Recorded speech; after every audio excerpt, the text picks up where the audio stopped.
Hello everyone, welcome to AJ classes. हम कर रहे हैं घटना चक्र के एमसीक्यू। इस वीडियो में हम दो टॉपिक कवर करने वाले हैं, मोशन अंडर ग्रेविटी और फिजिकल प्रॉपर्टी ऑफ मैटर। तो इन दो टॉपिक के जितने भी इम्पोर्टेंट एमसीक्यू हो सकते हैं सारा हम इस वीडियो में देखने वाले हैं।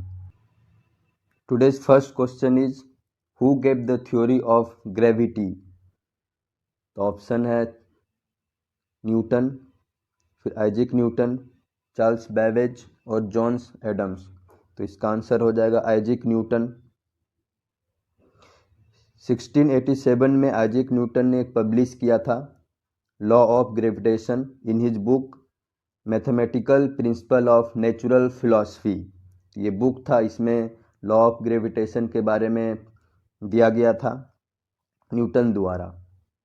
तो यहाँ पे कहते हैं कि Newton proposed that the every body in a universe is attracted to every other body which a force that is directly proportional to the product of their masses and inversely proportional to the square of distance between them। जैसे कि हमारा एक body है m1, एक body है m2 और इन दोनों के बीच का डिस्टेंस जो दिया हुआ है r है। तो इसमें ग्रेविटेशनल लॉ में क्या है कि इन दोनों के बीच के जो फोर्स हो जाएंगे ये दोनों मास का मल्टीप्लाई कर देंगे m1 इंटू m2 और नीचे में जो होगा डिस्टेंस का स्क्वायर हो जाएगा r स्क्वायर।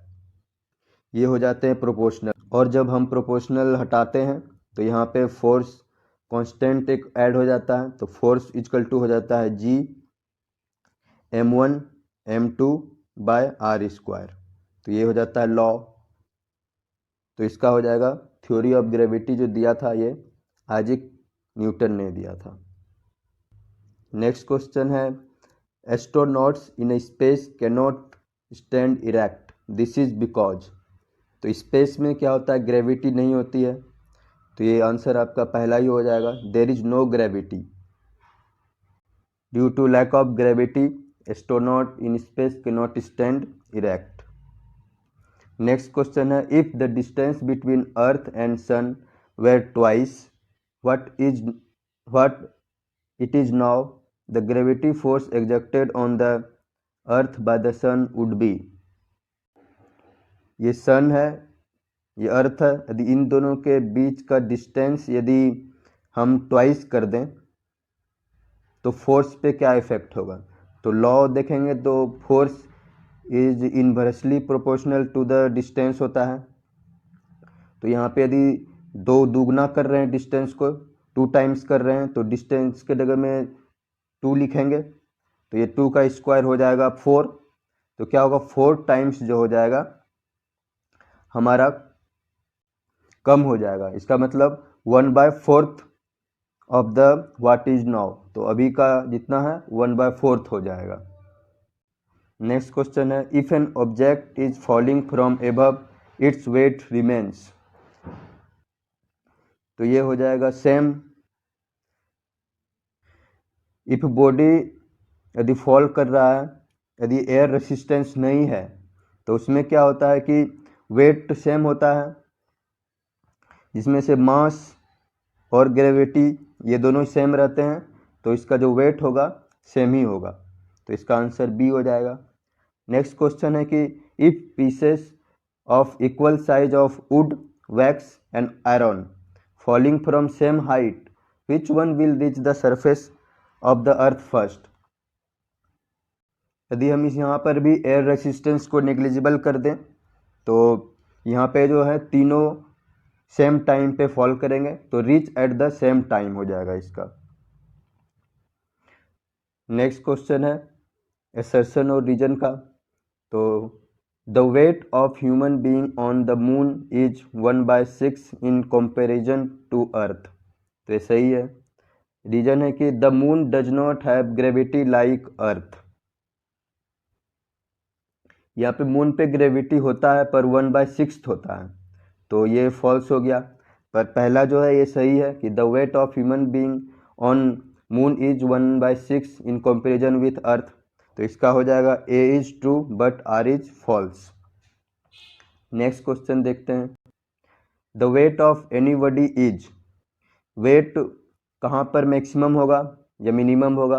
तो ऑप्शन है same at every place on earth surface, maximum at pole, more on equator and more on mountain then plains. तो पोल पे जो होता है ये वेट मैक्सिमम होता है, क्योंकि पोल पे जो होता है जी का वैल्यू ग्रेविटेशनल कांस्टेंट का, तो ये मैक्सिमम होता है पोल पे। पोल और इक्वेटर पे देखें तो मिनिमम हो जाएगा इक्वेटर पे और मैक्सिमम हो जाएगा पोल पे। तो यदि जी का वैल्यू ज़्यादा है तो वेट भी ज़्यादा होगा, क्योंकि मास इनटू ग्रेविटेशनल कांस्टेंट होता है वेट। तो इस तरह से वेट जो हो जाएगा बॉडी का वो मैक्सिमम हो जाएगा पोल पे। नेक्स्ट क्वेश्चन है, a ball is drop from the top of a high building with a constant acceleration 9.8 meter per second square. What will be its velocity after 3 second? ये बिल्डिंग है और यहाँ से हमने ड्रॉप किया बॉल को, तो यहाँ पे जो वेलोसिटी होगा, इनिशियल वेलोसिटी क्या हो जाएगा? 0 हो जाएगा।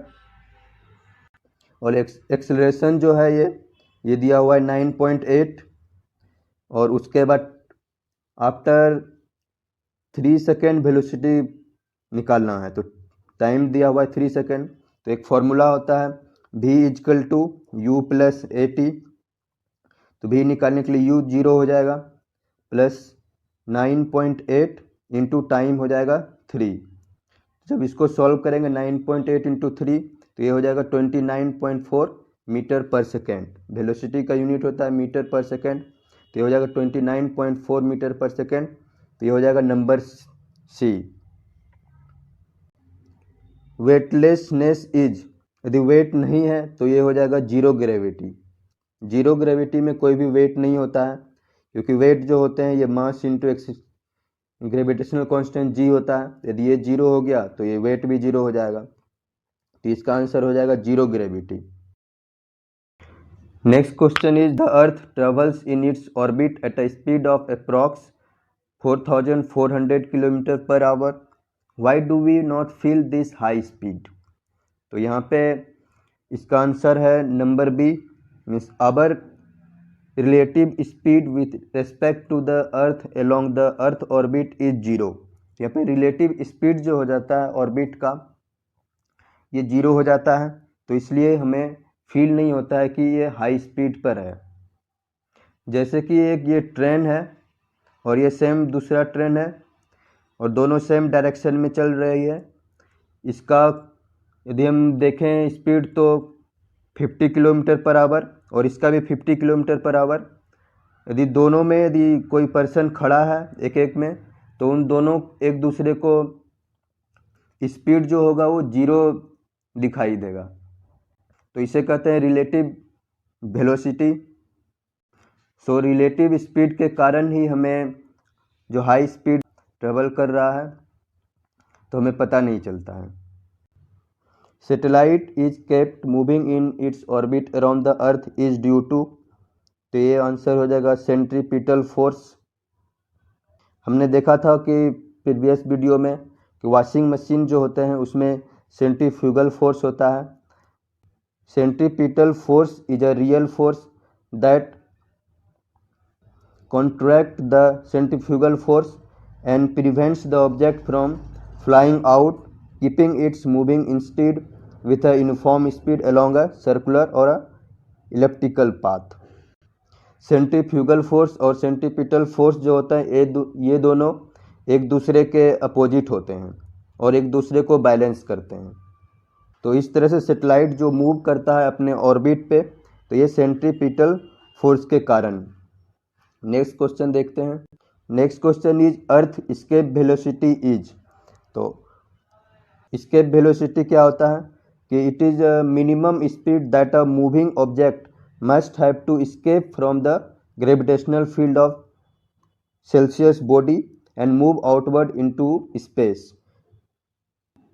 ये अर्थ है और किसी भी ऑब्जेक्ट को हम इतना स्पीड में थ्रो करें कि वो फिर से वो अर्थ पर ना आ सके और ये ग्रेविटेशनल फील्ड जो है इनका अर्थ का है इससे बाहर चला जाए। तो इस वेलोसिटी को एस्केप वेलोसिटी बोलेंगे। तो एस्केप वेलोसिटी ऑफ अर्थ जो होगा हमारा 11.2 किलोमीटर पर सेकेंड होता है।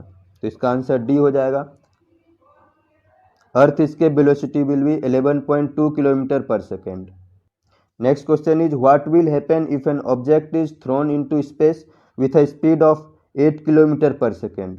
यदि हम अर्थ से थ्रो करेंगे 8 किलोमीटर पर सेकेंड को किसी चीज़ को, तो वो फिर से वो वापस आ जाएगा, क्योंकि मिनिमम स्पीड जो होना चाहिए 11.2 किलोमीटर पर सेकेंड होना चाहिए। अभी हम देखें इसके वेलोसिटी, तभी वो ग्रेविटेशनल फील्ड से बाहर हो पाएगा। तो इसका आंसर हो जाएगा it will return to earth. तो बी हो जाएगा इसका आंसर। तो ये था हमारा important MCQ, motion under gravity जो टॉपिक है उसका इम्पोर्टेंट एमसीक्यू था।